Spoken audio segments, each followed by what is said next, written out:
আজকাল ইসলামী রাজনীতি আর যত রাজনীতি আছে সবাই গণতন্ত্রের পাশাইটাই চলন লাগতেছে, এটা বিশেষ কৌশলে।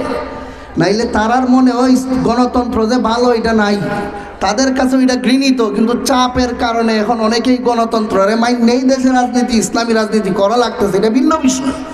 কিন্তু তারাও জানেন যে কোনোদিন গণতন্ত্রের আঁচলের তলে ইসলামী খেলাফত কায়েম হবে না। ইসলামী খেলাফতকে ধ্বংস করার জন্যই আব্রাহাম লিঙ্কন নামক এক কুখ্যাত ইহুদি এই গণতন্ত্রকে আবিষ্কার করেছে। ইহুদিরা মুসলমানের চিরশত্রু, শত্রুর দ্বারা যেমনভাবে কোনোদিন ভালো কাজের আশা করা যায় না, কাজে ইহুদিদের আবিষ্কৃত এই কুফরিতন্ত্র গণতন্ত্রের দ্বারা বাংলাদেশ নয় পৃথিবীর কোথাও ইসলামের আশা করা যায় না। কেউ যদি চায় যে এই গণতন্ত্রের দ্বারা ইসলাম কায়েম করত, সে যেন চাইতেছে পেশাব দ্বারা গোসল করিয়া পবিত্র হইত।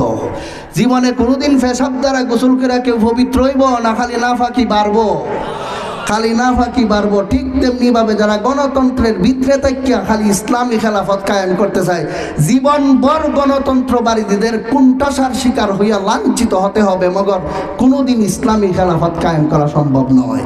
ইসলামী খেলাফত কায়েম করতে হইলে আফগানিস্তান যেভাবে হেঁটেছে, বাংলাদেশের মুসলমান না শুধু পৃথিবীর সমস্ত মুসলমানকে সেইভাবেই হাঁটতে হবে। সেই পথে হাঁটা ছাড়া ইসলামী খেলাফত কায়েম করা সম্ভব নয়। সেটা হইল হয়তো ইসলাম মানো, নাইলে তরবারির সামনে আসো। এইভাবে যুদ্ধ জিহাদের মাধ্যমে অথবা সুলাহ সন্ধি ইত্যাদির মাধ্যমে ইসলামী যে পদ্ধতি আছে, এইভাবে যদি খেলাফত কায়েম হয় তাইলে হইতো, নাইলে কোনোদিন খেলাফত কায়েম করার স্বপ্ন সোনার হরিণের মতোই থাকবে, কোনোদিন সম্ভব নয়। ভাইয়েরা আমার,